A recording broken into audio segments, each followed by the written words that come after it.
Hello प्यारे दोस्तों, स्वागत है आपका हमारे युवा क्लासेस यूट्यूब चैनल में। आज हम आपको क्लास 10वीं के पहला चैप्टर वास्तविक संख्या से संबंधित कुछ महत्वपूर्ण बात को बतलाने जा रहे हैं। ज़रा ध्यान से देखिए।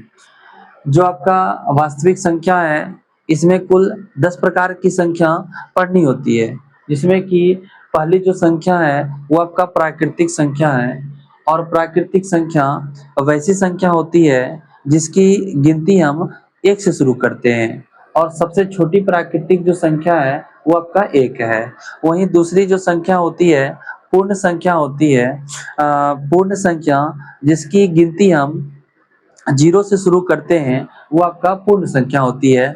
सबसे छोटी जो पूर्ण संख्या है वो आपका 0 है।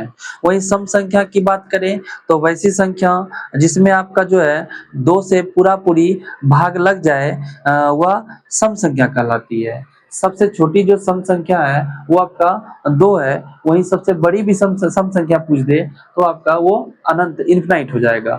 फिर जो आपका विषम संख्या की बात करें तो जो विषम संख्या है वैसी संख्या जिसमें 2 से पूरा-पूरी भाग नहीं लगता है वो आपका विषम संख्या कहलाता है। जो आपका विषम संख्या है, सबसे छोटी विषम संख्या वो आपका 1 है। फिर वहीं अभाज्य संख्या की बात करें तो जो आपका अभाज्य संख्या है तो वैसी संख्या जो अपने आप से कटता हो और 1 के पहाड़ा से कटता हो। जो अपने आप से कटता हो और 1 के पहाड़ा से कटता हो वो आपका अभाज्य संख्या कहलाएगा। जैसे कि आप देखिए 2 1 के पहाड़ा में आता है, 2 के पहाड़ा में आता है और किसी के पहाड़ा में नहीं आता है।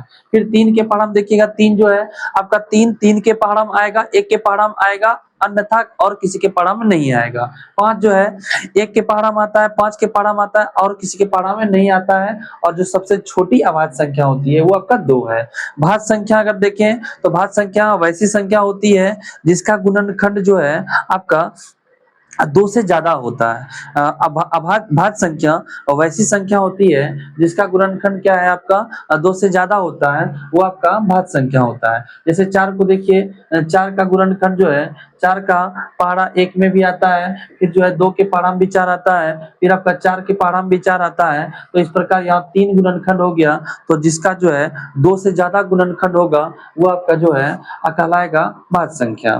फिर सअभाज्य संख्या की बात कीजिएगा तो जो सअभाज्य संख्या है जिसका महत्तम 1 हो, जिस संख्या का महत्तम जो है 1 हो, वो आपका सअभाज्य संख्या कहलाता है। और जो सअभाज्य संख्या है, ये सअभाज्य संख्या हमेशा जोड़ा में होता है। जैसे 1 2 का महत्तम आप निकालिएगा 1 होगा, 2 3 का महत्तम निकालिएगा 1 होगा। ये केवल दोनों एक ही के पहाड़ा में कटेगा, ये भी एक ही के पहाड़ा में कटेगा, इसलिए यह सअभाज्य संख्या है। फिर परिमेय संख्या की बात करें तो परिमेय संख्या वैसी संख्या जिसको आप p बटा q के रूप में लिख सकते हैं वो आपका कहलाएगा परिमेय संख्या। और अपरिमेय संख्या की बात करें वैसी संख्या जिसको आप p बटा q के रूप में नहीं लिख सकते हैं वो आपका अपरिमेय संख्या होगा। वहीं पूर्णांक संख्या की बात करें तो जो पूर्णांक संख्या है ये भी आपका 2 प्रकार का होता है। एक होता है आपका वर्गानुपात, दूसरा होता है घनानुपात। वर्गानुपात की बात करें तो जो संख्या वर्ग के रूप में दिया होता है वो आपका वर्गानुपात होता है। जैसे कि 1 का वर्ग है, 4 2 का वर्ग है, 9 3 का वर्ग है, 16 4 का वर्ग है। वहीं जो है दूसरी संख्या होती है घनानुपात, वैसी संख्या जो घन के रूप में दी होती है। जैसे कि 1 का घन है, 8 2 का घन है, 27 3 का घन है और 64 4 का घन है। इसीलिए ये जो है आपका पूर्णांक संख्या हो गया। जो आपका पूर्णांक संख्या है, सबसे छोटी पूर्णांक संख्या जो है आपका 1 होता है।